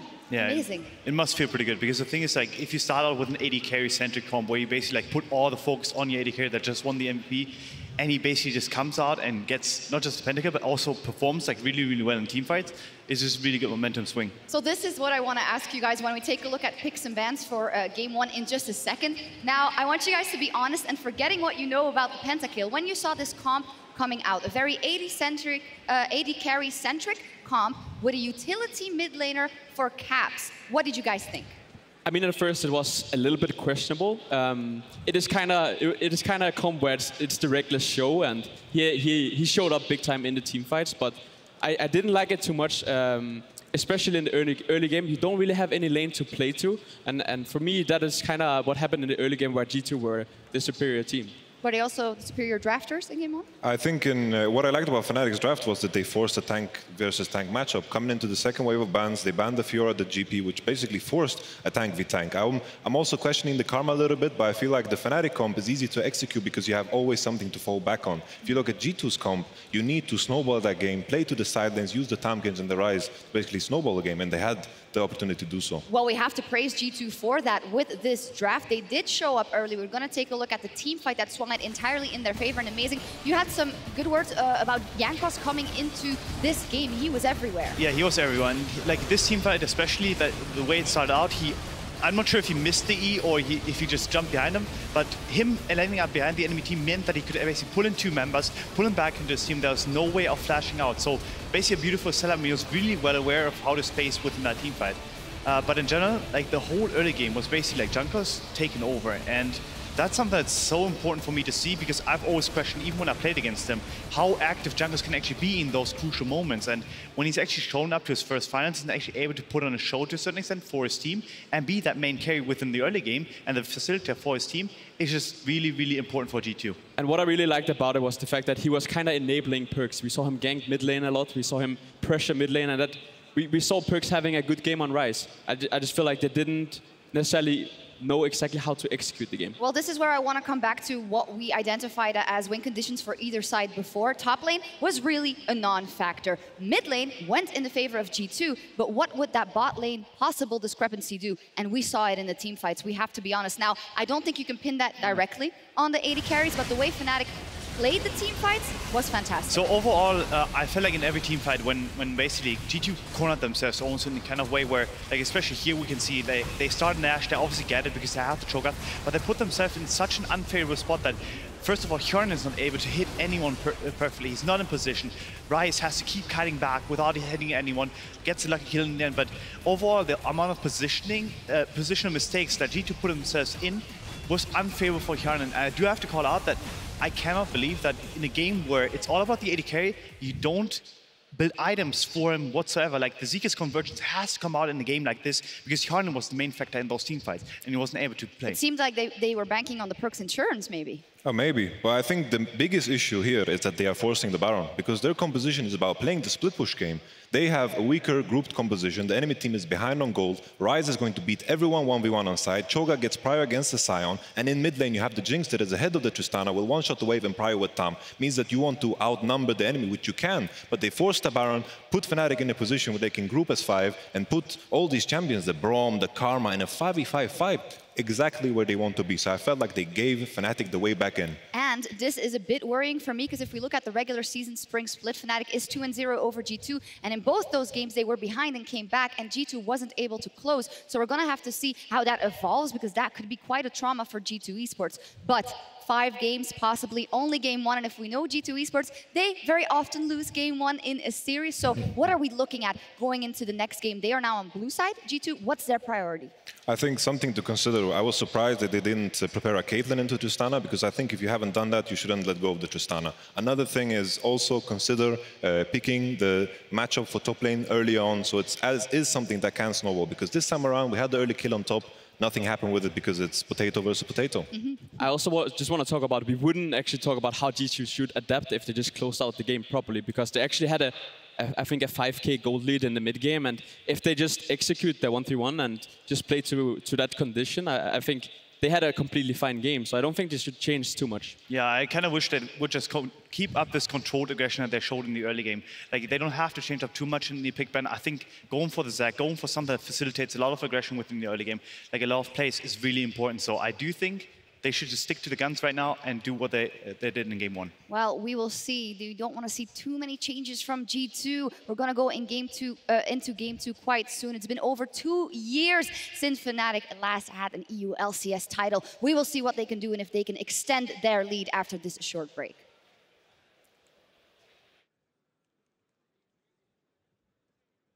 Copenhagen, help me introduce game 1 of your spring split finals. G2 versus Fnatic. Stretching strike connects once again, pulling Caps backwards. There's the let's bounce. That's going to deliver Caps to the mid lane. Caps survives a hell of a long time. Caps escaped. How did he do that? Hylissang's already down. Brox is running for his life and he'll get dropped. It's a double kill for Hjarnan, raining down the rockets onto Fnatic as Rekkles and Caps are running for their lives. Jankos gets 2, pulls them back with the stretching strike. Defensive flash from Caps, and G2 find another. Fnatic fight back and strike first in the spring split finals. They've not finished the game yet because Hjarnan and Perkz, they're trying to... Hjarnan! How did they do it? That was my win moment. Perkz flashes away defensive. Rekkles gets him, turns on the Rekkles, going forward, the Quadra, the pentakill for Rekkles. Ladies and gentlemen, in 42 minutes, Copenhagen, are you entertained,